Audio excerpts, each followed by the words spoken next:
It didn't begin with panic. It began with trust. For years, people believed the financial system was stable. Banks were seen as secure. Housing markets were considered safe investments. Money moved through the global economy with confidence, supported by systems that seemed too large to fail. But beneath that confidence, risk was building. Banks began issuing large numbers of home loans, including to borrowers who could not reliably repay them. These loans were then packaged into complex financial products and sold across the global market. Risk was no longer contained in one place. It was spread across institutions, countries, and entire economies. As long as housing prices kept rising, the system held. Then prices stopped rising. When homeowners began to default on their loans, the structure holding the system together started to weaken. Financial institutions realized that the assets they held were far less valuable than expected. Trust began to fade. What followed was not a single failure, but a chain reaction. Major financial institutions,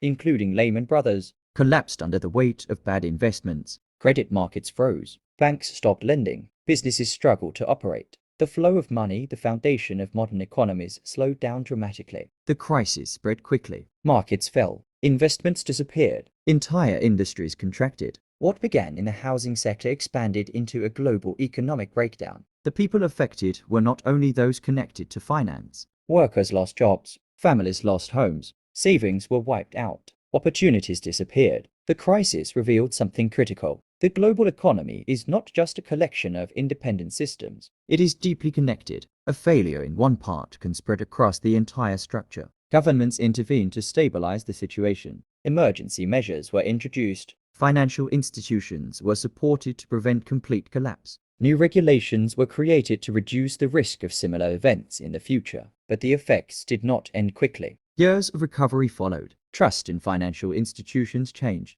Individuals and governments began to question how systems were built and whether they were designed to protect stability or maximize risk. The world gained a deeper understanding of how fragile complex systems can be. The 2008 financial crisis was not just an economic event. It was a structural failure. It showed that systems built on confidence can collapse when that confidence is no longer supported by reality. And it revealed how decisions made at the top of a system can affect millions of people far removed from those decisions. Today, the impact is still present. Policies, regulations, and financial behaviors continue to reflect the lessons learned during that period. The way banks operate, the way risks are assessed, and the way economies are managed all carry the influence of that moment.